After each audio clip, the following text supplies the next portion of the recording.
Satan causes his minions to do degrading things that they think, for some reason, because their minds get warped, that this is something great. The Bush family is related. It's one of those families that's related back to British royalty. And Bush was head of the CIA. And I think it's significant to point out, if our listeners haven't caught it already, they may have already noticed this themselves, but you had the head of the KGB. You know, the KGB has been running Russia and the USSR, and over here we had the head of the CIA, George Bush, who becomes president, and now his son is running. It should make people realize that at least that the intelligence agencies have co-opted these countries, but it's deeper than that, because the intelligence agencies are being used as a front for these powerful families.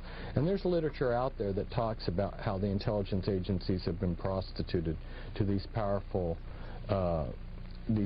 families. In fact, KGB intelligence, a large share of their intelligence, is simply being used to spy on Western industry and companies so that they can take all these trade secrets back for Russian capitalists, or Russian gangsters, I should say.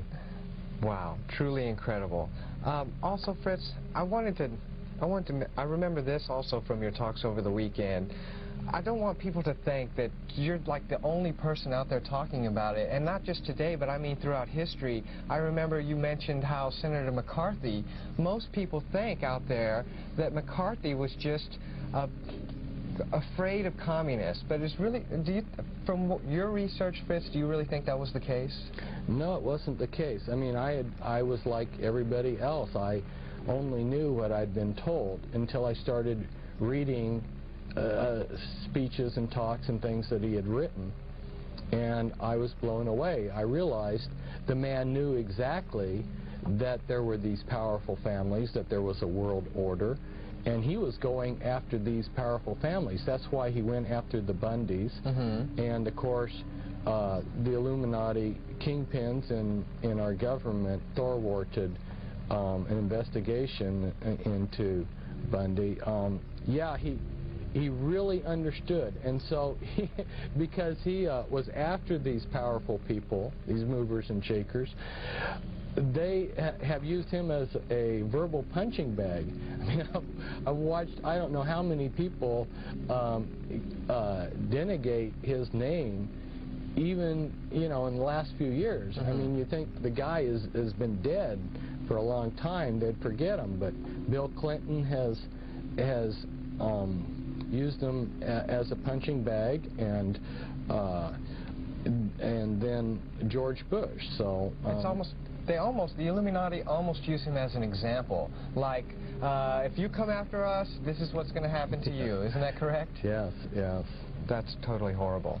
Well, I know we just got a few minutes left now, for sure.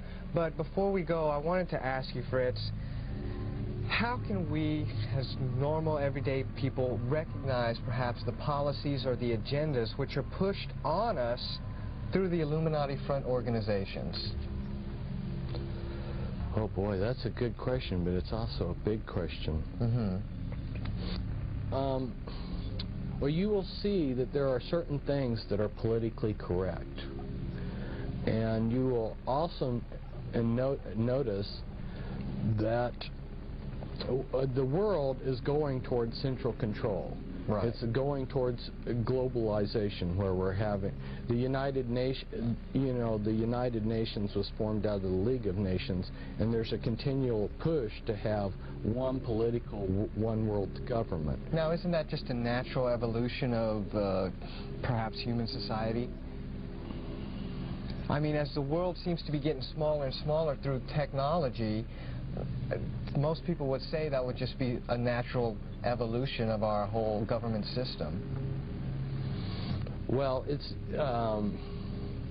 definitely being pushed, and whether one wants to believe that's a natural outgrowth of improved communication and transportation, that's up to the individual, but it is definitely being pushed.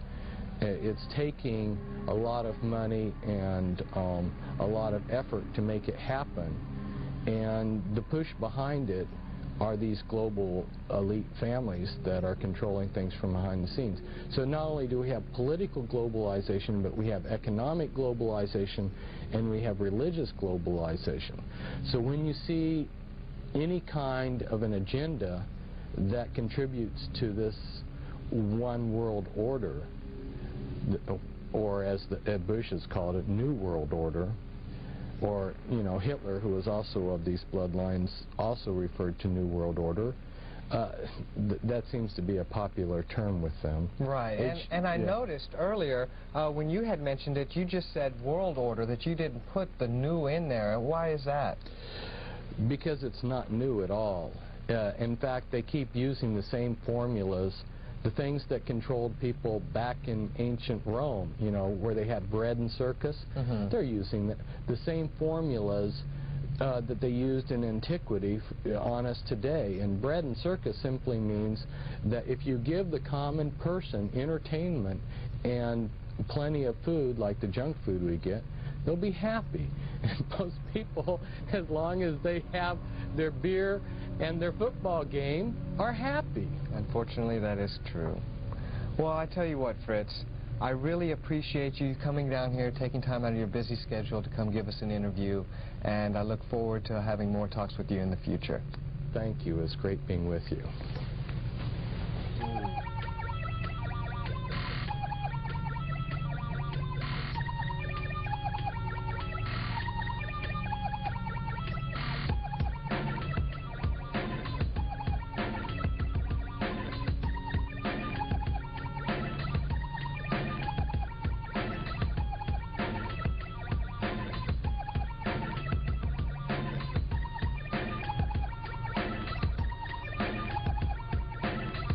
And you get then are prepared for the New World Order. They've been preparing people for many years, and it's almost here. It's almost here.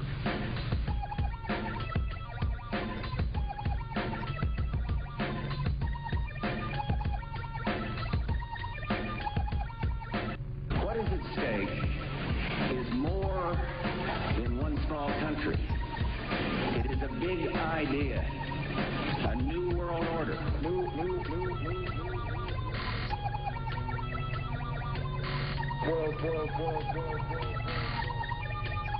Order.